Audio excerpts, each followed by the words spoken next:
All right. What's up, horror fans? This is Pete from the Lasser Cast, and we have a very special show today. We talk about horror movies and horror streaming shows on this channel, but one thing that Danny, my co host down there, and I truly love are our large documentaries that we've covered on this channel. And we've covered In Search of Darkness, we've covered In Search of Tomorrow, and now we are talking about Aliens Expanded. Danny, you want to go ahead and tell us a little bit about it and then introduce our guest?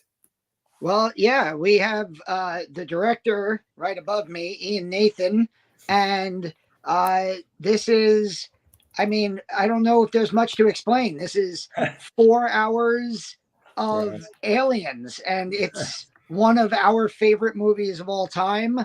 And it's a movie that for people of Pete and my era, our generation, born in the early 80s, it's like a seminal movie for us growing up. And yeah, we're just really excited to have you on and talk to you a little about the project. Yes. Well, I would say that I'm a child of like the late 1960s. I saw Aliens in the cinema at the age of 16. That's how far I go back. That's kind of like, I was catchment area when it came out. Awesome. Yeah. And is that the reason why you picked this to be the first documentary of this type? A little bit. It's kind of, that's certainly part of it. It was, when the idea came up to do Expanded, and obviously you know In Search of Darkness, you know In Search of Tomorrow, which I would call macroscopic. They do eras with multiple films. And the concept was to take that approach to that kind of density and that kind of breadth, but apply it to one film. So you're going to go in an autopsy on one film, but with the same kind of volume that In Search of Darkness has. And when I met with Robin Block, the producer, and he sort of talked about the idea, and he said, "What films do you think it should be?" I think we both simultaneously went, Aliens. And what's interesting about that is that, I love Alien. Don't get me wrong. I think Alien is a masterpiece, and I'm in awe of Alien. But I think from the get-go, we understood there was something about Aliens that brings people together. There was something about Aliens that has a passion and a love. It's the characters, it's the kind of way the story works, it's Cameron, all those elements that I thought made it a better subject in a sense for what we wanted to do. Made it kind of like, because one of these subjects in fact, the subject of the documentary is, why do we love aliens? That's the single question we ask, really. Right. Across all that, and there's many different answers. But that it's trying to capture that sense of why 37 years later have I made a documentary? Why are we talking about it? And when it comes on TV, you still watch it till the end, no matter what's happening. Absolutely. Oh, yeah. So, Ian, I was doing some research on you and on the project, and you already just mentioned Alien, the original movie, and then you, of course, mentioned James Cameron as well. I know that previously you wrote Alien Vault, and then you wrote James Cameron, a retrospective. To take on those kind of subjects for a book, that must have been pretty daunting. What inspired you to do those books initially? Well, it kind of it goes back to your original question. Since watching Aliens at 16 years old, bunking off school sports day and watching Alien on VHS and The Thing in the same afternoon, and having what to me was a very personal, seminal experience with both those films. I think shared by millions. And there's something, and it's another subject that comes up in the documentary. Is like, what is it about this world? What is it about the creature? What is it about the way we go into it that keeps us coming back and keeps us fascinated?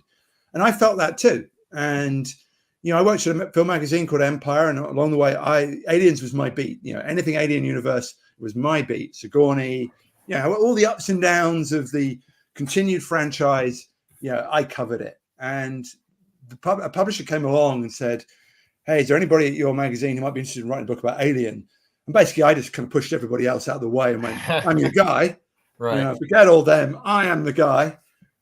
But then you're confronted with, and it's something I'm confronted with in the documentary as well. As soon as you're writing about Alien or Aliens or making a film about either of them, this is a world shared by millions, obsessed over by millions. The kind of internet coverage is phenomenal. So it's a little scary. It's a little scary thinking, what have I got to say that's new? what you can I do that's fresh in some ways. And I think with both Alien Vault and Aliens Expanded, the key to me was you make your peace with that and go, actually, the very fact that people love it, people are so obsessed with it, is the reason why you should be doing it to begin with. And then you're free to kind of go in all sorts of different directions and maybe tell stories people know well, but tell them with a new perspective, or just remind people why they love those stories. And then you try and get new stuff and bring new approaches.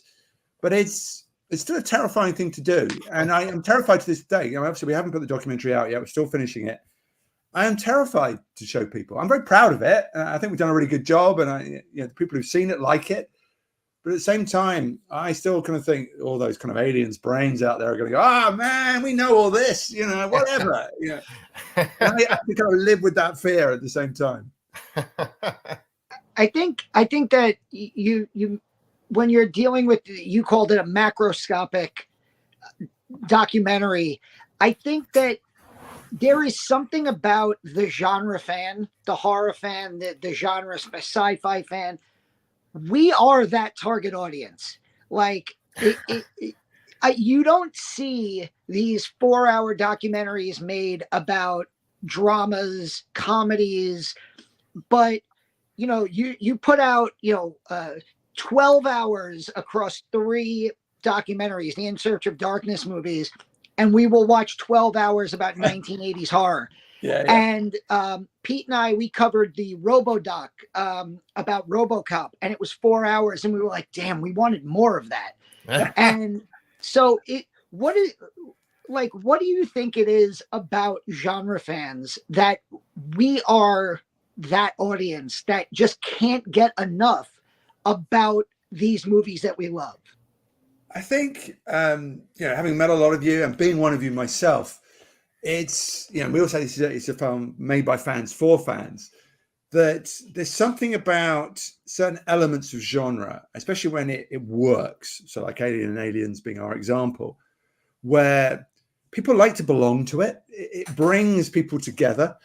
One of the ways I describe Aliens Expanded, it's just that conversation you have in a bar with your best friend about aliens. You're just going to sit down for 4 hours and have a chat about aliens. And there's not one of us who would go, that sounds like a good evening to me. I'm signing up for that. There's a kind of engagement. Now, it's probably very advanced pieces, highfalutin pieces written about what it is about horror, what it is about sci-fi that draws people in a way that maybe, as you say, like courtroom dramas or romances don't, in that kind of way that we kind of become obsessed with them. I think with Alien in particular, and I mean Alien as a franchise, there's so much that's kind of like mysterious in a really positive way, certainly in the first film, where it presents this universe. The space jockey still haunts me. I'm a little troubled by Prometheus, but that's a whole other story. But right. When I saw Alien, it's just it's not even that much part of the plot, but it gestures with the kind of art of Giger towards a universe that's kind of unknowable and ancient and kind of unfathomable and exciting. And I think Scott's visuals did a lot with that. And I think Cameron's kind of character and momentum does that. Mm-hmm. So I think there's just something that draws us back to the flame. And something in these genres that, I don't know, it's kind of endlessly about sort of debating and belonging and wanting to talk about it.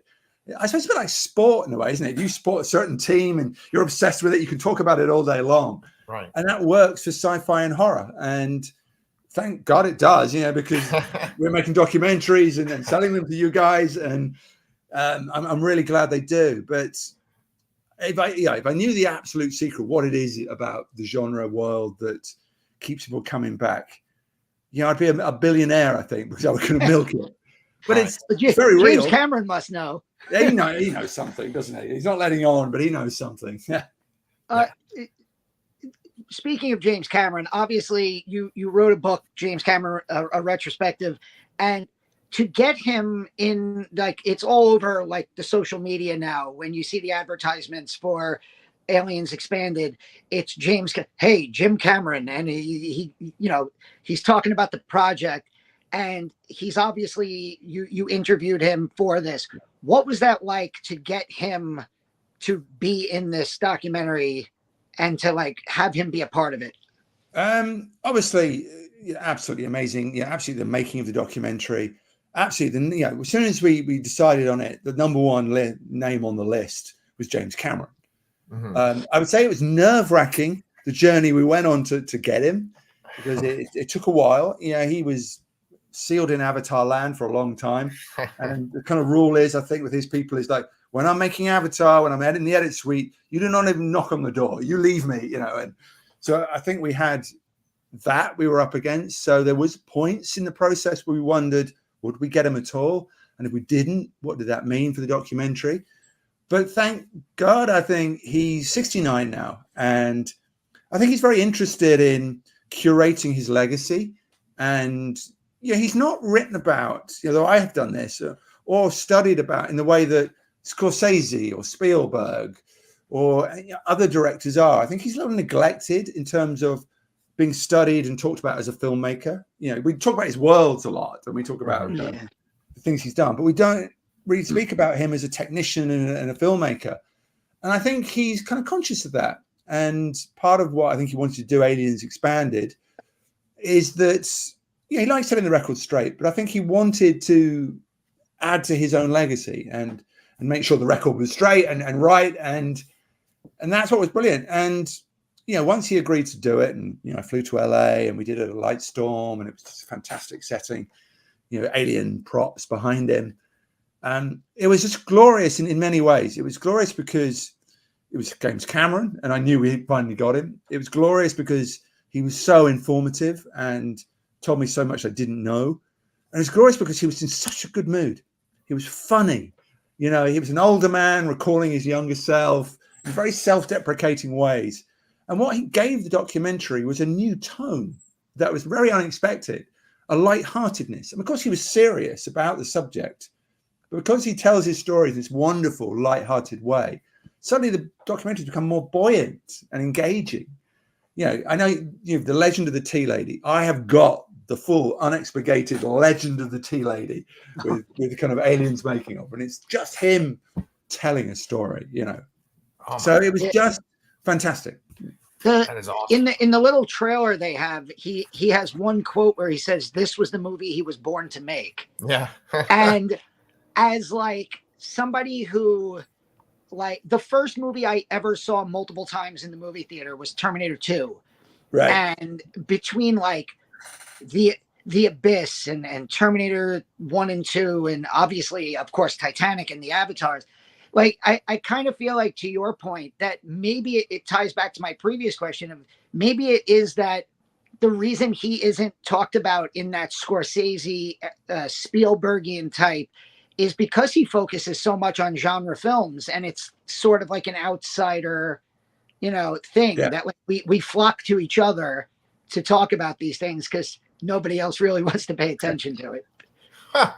Yeah. I say, and he when you get him on geek subjects, so you talk about the world of aliens rather than the making of aliens, he really engages. He really goes for it. I asked him about, is this another bug hunt? That line that we get, and like, is there other alien life? That and he went into a long answer about how he perceived it and how far he took it. And he says, is there alien civilizations? I don't know. I don't go there.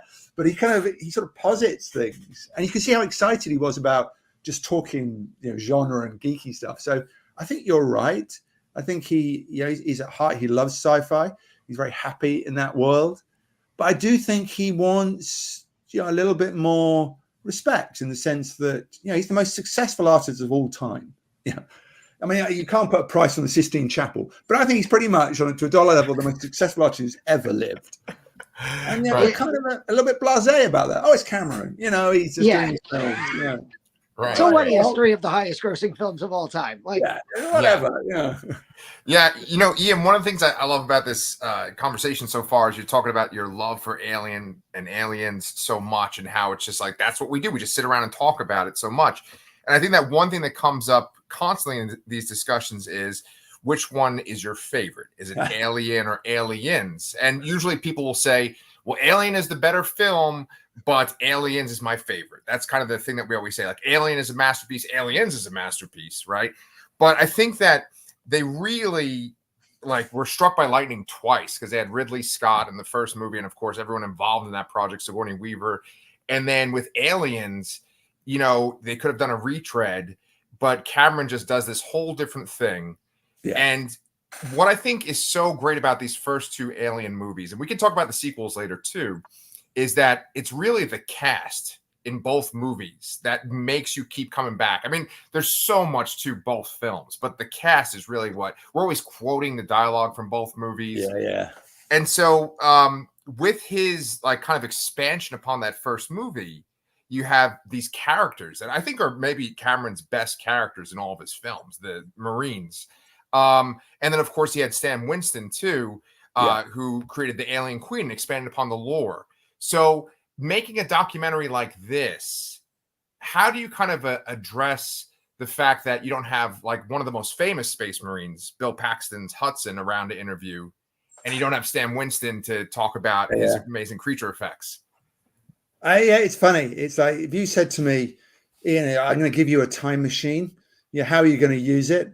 I'm not going to meet Cleopatra. I'm not, going to travel through, see what the future's like. I'm going to go back and get Bill Paxton, Al Matthews, and Stan Winston. That's kind of all I'm going to do with this time machine. Obviously, I was conscious there were three principal players who were beyond my reach. There's quite a lot of the British crew as well, sort of Adrian Biddle, the DOP. He's dead now. So there were kind of quite key players, and you can get it's a 37-year-old film. So I had to kind of think about, especially with Bill Paxton, you can't ignore him because he's Hudson, he's beloved. He's like almost the voice of sanity in that film. He's on in that film. Yeah. Right.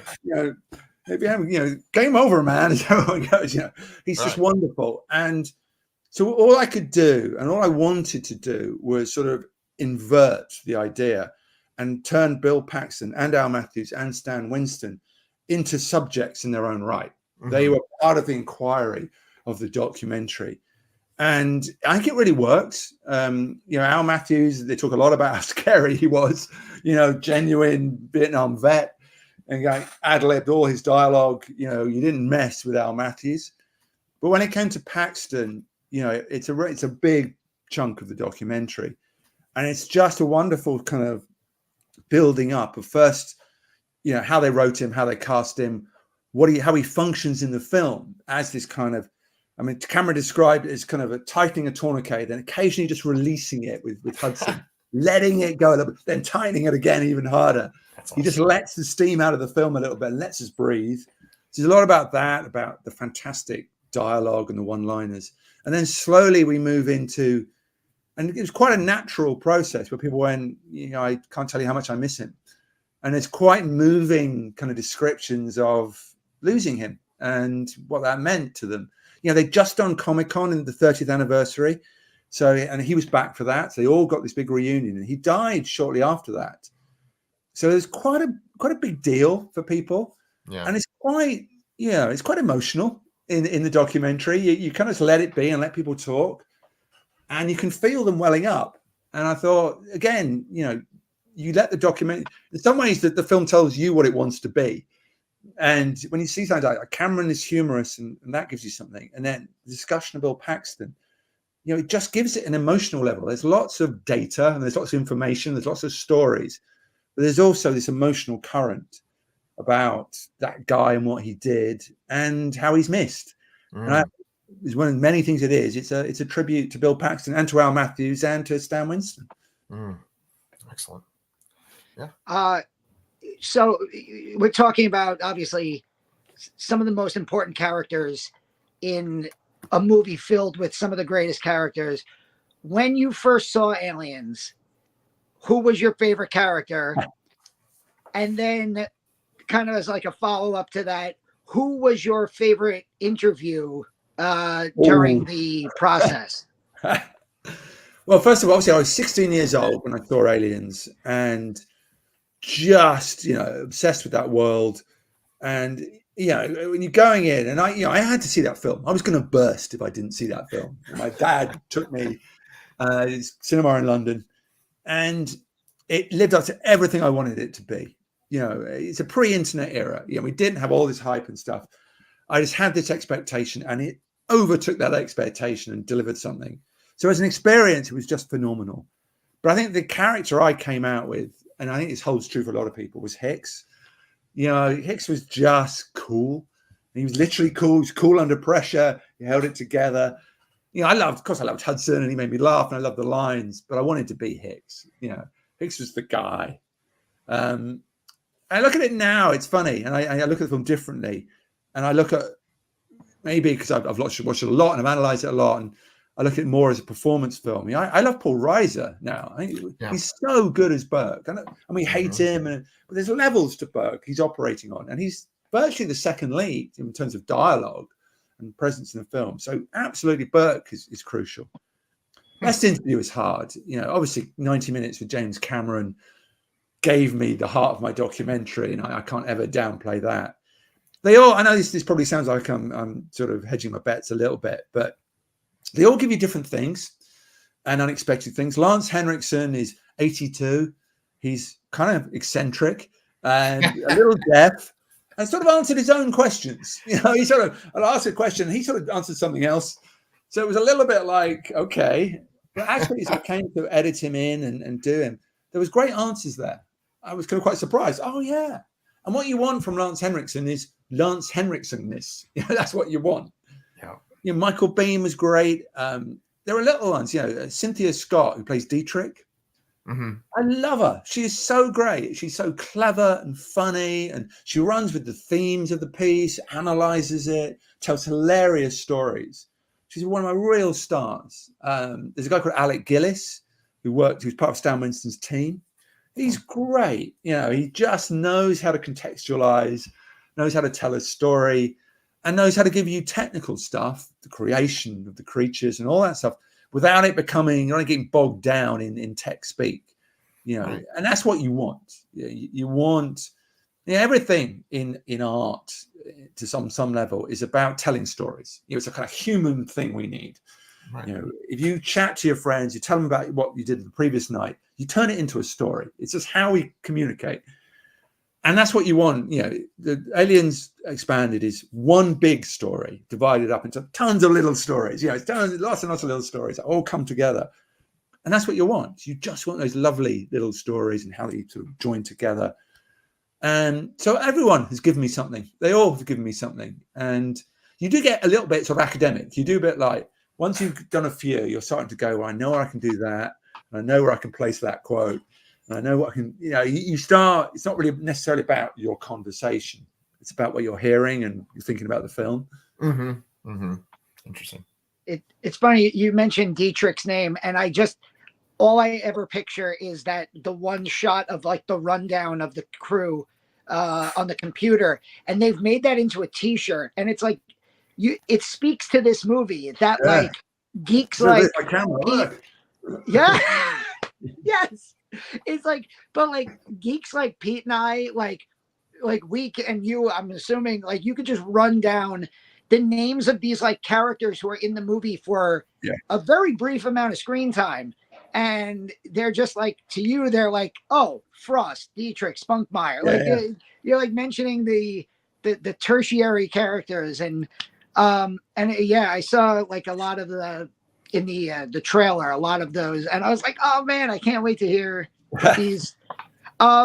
You, as somebody who loves and who, you know, grew up loving the Alien universe the way you did, what was like, was there a nugget of information or a surprise something that you personally had no idea about, that was like the most shocking thing that you heard in an interview while you were doing your research for this?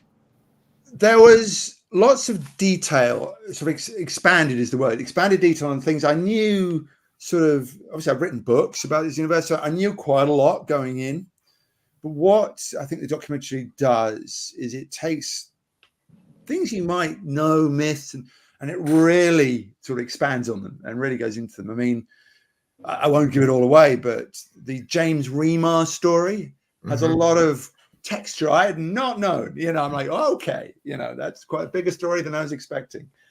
There was tons of stuff from Carrie Henn about how she worked with Cameron and how they developed things. I thought I had no idea these things were going on. So there was an awful lot. There was a story Lance Henriksen told about, they knew he was going to do like the knife scene with Hudson. So he arrives in Heathrow Airport with a case full of knives because he wants him to pick one, and he's been practicing with 10 knives. And of course, you come through kind of like customs with a case full of knives. British, airport people are going to go, "Excuse me, sir, what's going on here?"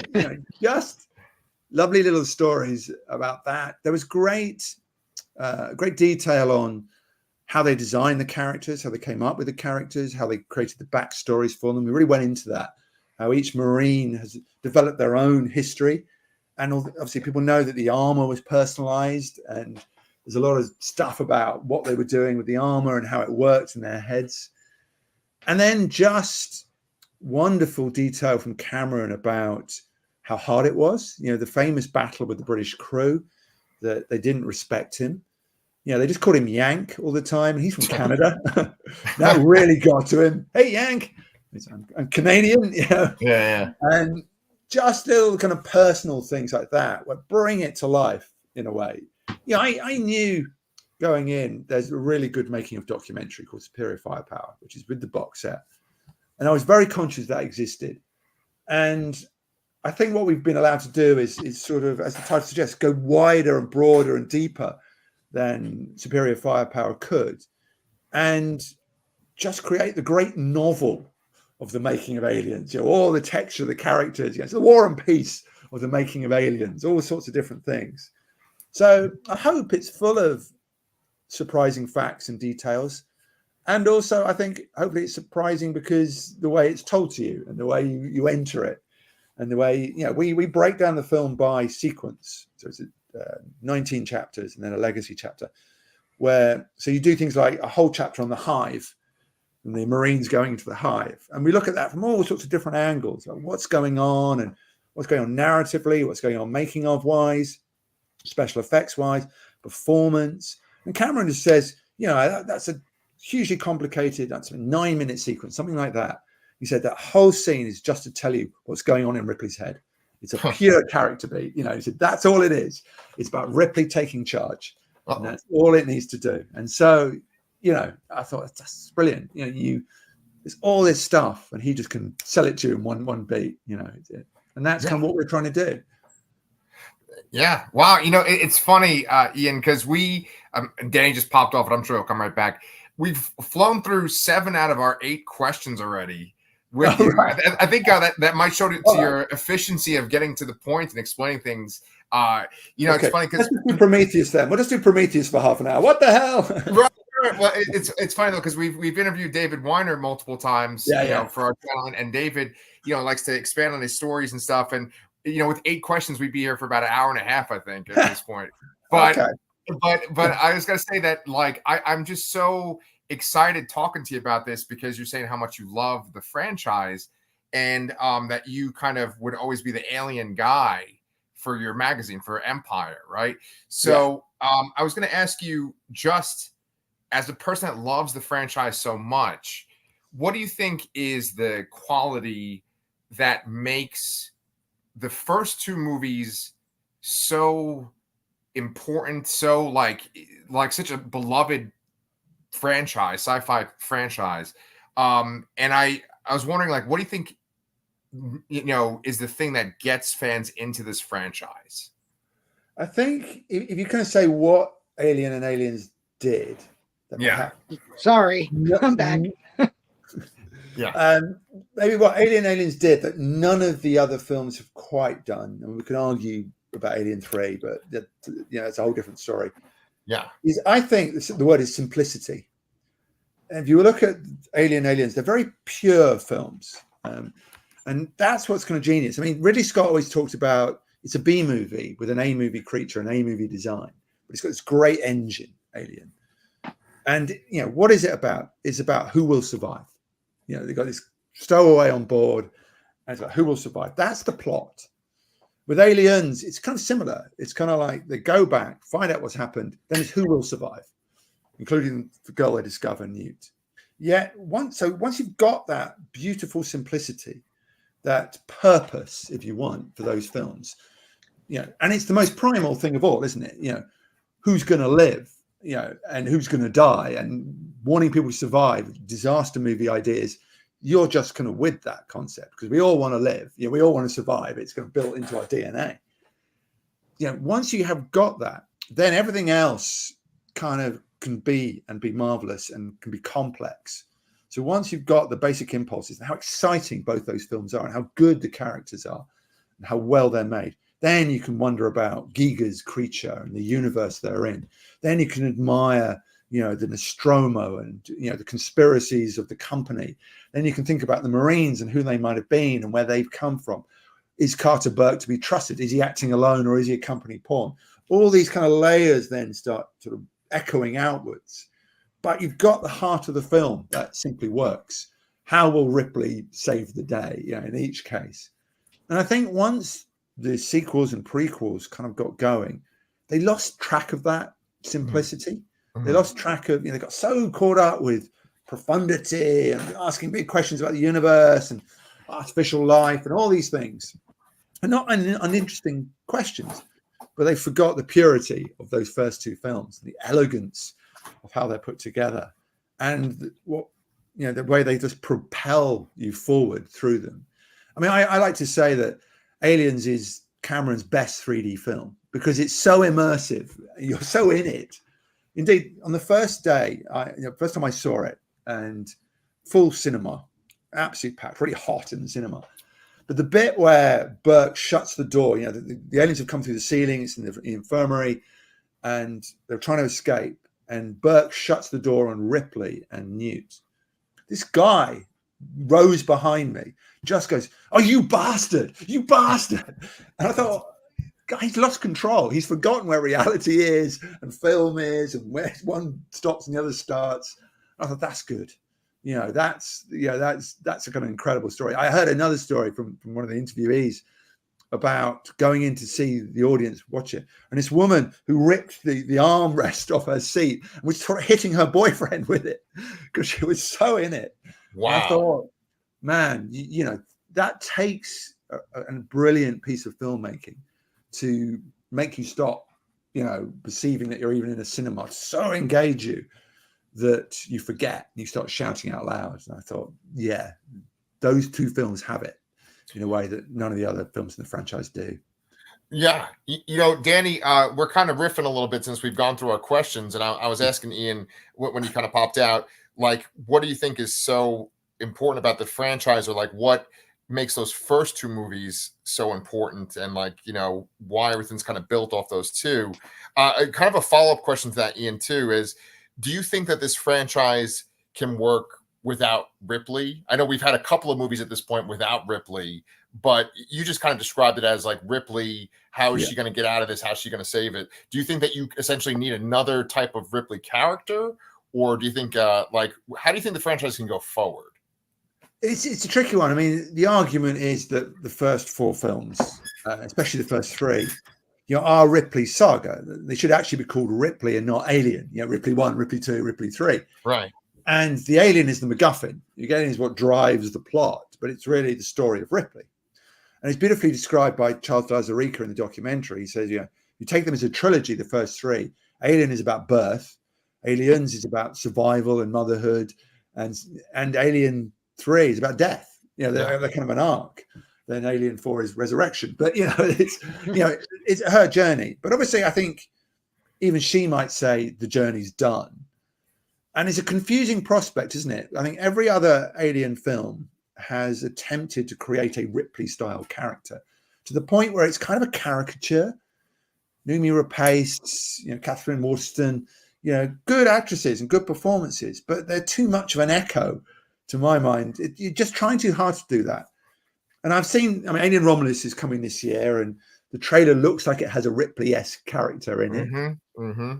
And I was a little bit like, did you need to do that? Can we do something different? And so I'm probably, and I want it to be great. Don't get me wrong. I want it to go back to basics and be terrifying and pure again, like those first two. But I'm kind of slightly more intrigued about the Noah Hawley TV series because he is a really clever guy. And I think he will hopefully break that tradition and start playing around with it. Because I think we do need to sort of reinvent the wheel a bit with the Alien franchise. We do need to get away from, it needs to be a Ripley type character on a spaceship and aliens, are loose. Let's try and come up with something else. That could do something different with it. Yeah. But wasn't that like the original plot line for Alien 3 was supposed to be that it took place on Earth? Wasn't like there were like trailers that were like the Terror comes home, and then like that idea got scrapped in favor of like Prison Planet. It's slightly more complicated than that. I mean, the story of the making of Alien 3, the saga in its own right, the problem is it's kind of a dark story. So it's, documentaries, you want to be up. But the trailer cheats, basically. The trailer just cheats and still says it's coming out. The trailer was for the Alien 3 they made, and it was clearly not on Earth. And I think they're just desperate to get people in.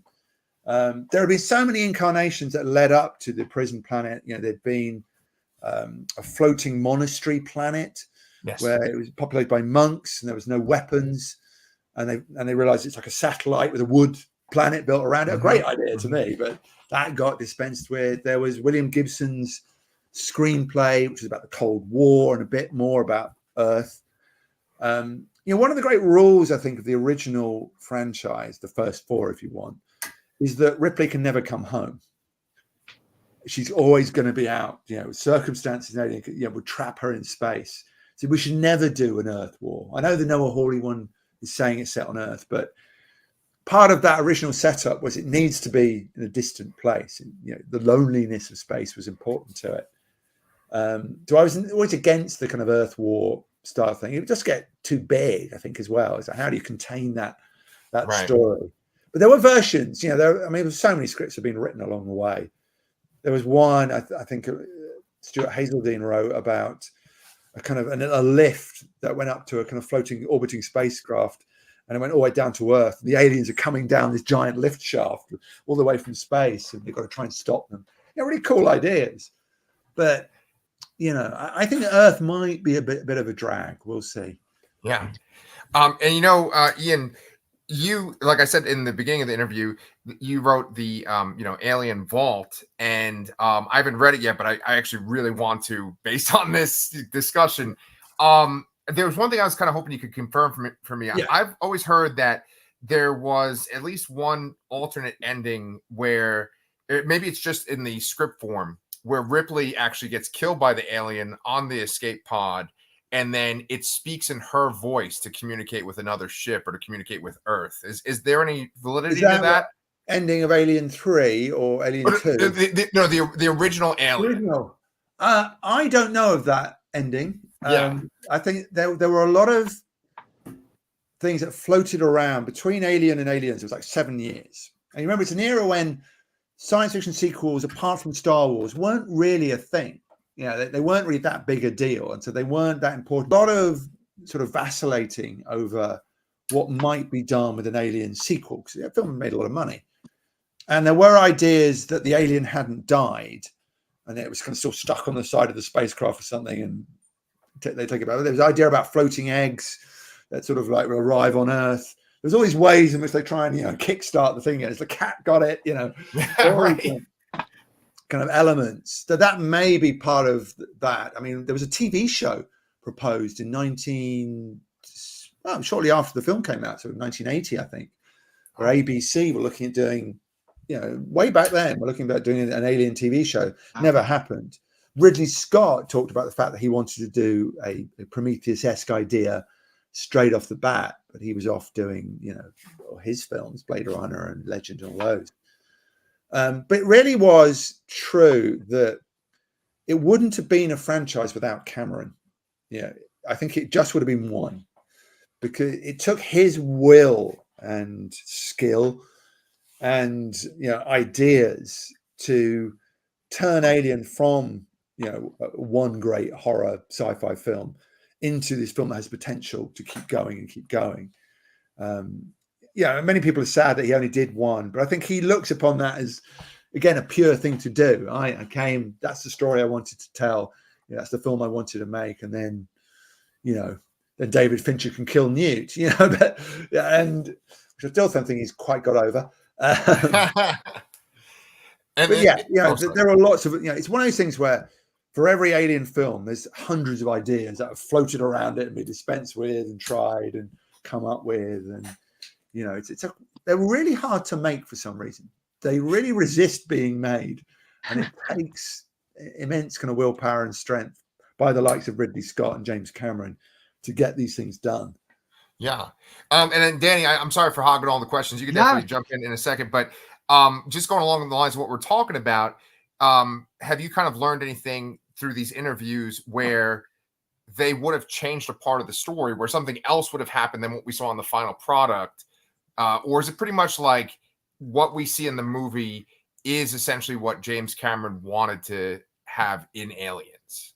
Yeah, it's pretty close. There's differences between the shooting scripts and the film, as there always are, because economics come into it.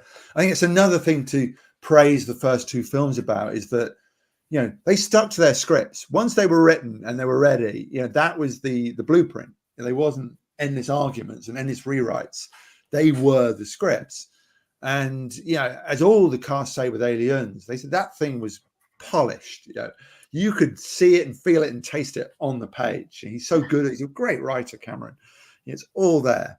There were sort of scenes that were dispensed with. There was a plan to do another kind of alien, a kind of drone alien that was albino and would sort of move the eggs around. And that just went because they couldn't afford it. It was budgetary reasons. I think as a lot of people know, there's a Burke death scene that's never been put back in, but it exists on Blu-rays. So there are other elements. There were, there's Pharaoh's death in the cockpit, which is a nice cut now. She pulls a gun and it just cuts and blood splats. That was far more elaborate. There's a whole choreography of her fighting with an alien that was cut really just for pace and probably realism. And Cameron think, I need to get back to Ripley. The story needs to get back to Ripley, so don't hang around. I'm sorry, but on that note, did you speak to James Cameron about, or was this part of the discussion of, was he upset that in the theatrical cut they took out the scene with her daughter? Because that to me, having seen that years later, that to me was it kind of makes everything with her becoming so motherly for Newt and refusing to give up on her. It really drives that point home, whereas she's just a badass, awesome woman in the original theatrical cut. And that is Ripley's main driving force. I think, to answer your question, I think Sigourney Weaver was very upset those early scenes when I think she, like you said, felt that was the arc of the character. That was the motivation for the relationship with Newt, that she's lost her daughter, she's never known, her daughter's grown up and died without her. And Newt comes in and sort of is there to fill a hole. I think Cameron understood at the time that their film was too long. And, this was a period when there weren't numerous multiplexes that you couldn't stack your film up across 6 screens and not worry. You only had so many showings, and the studio were very clear about length to him. And it was Gail Ann Hurd who said, you can't just pick at things. You got to lift the section out and just get rid of it. And I like the theatrical cut. I like not knowing, going with the Marines about not knowing what happened on LV-46. There's a great line. It's Burke, I think. It goes, Ripley, they've lost contact with the colony. And that's all you need. Then your brain's going, you're going, oh my God, aliens, they've lost contact. Shit's gone down. And so when you come in with the Marines and the dropship, and it's the ghost town, and and you see the signs of the battle, I love all that. But I understand the Ripley character stuff. I would still pick theatrical over special edition. I mean, I'm one of those people. I'm greedy. I get to have both. I've got both discs. I can play whatever one I want at any point, but I do love the theatrical because of that tension.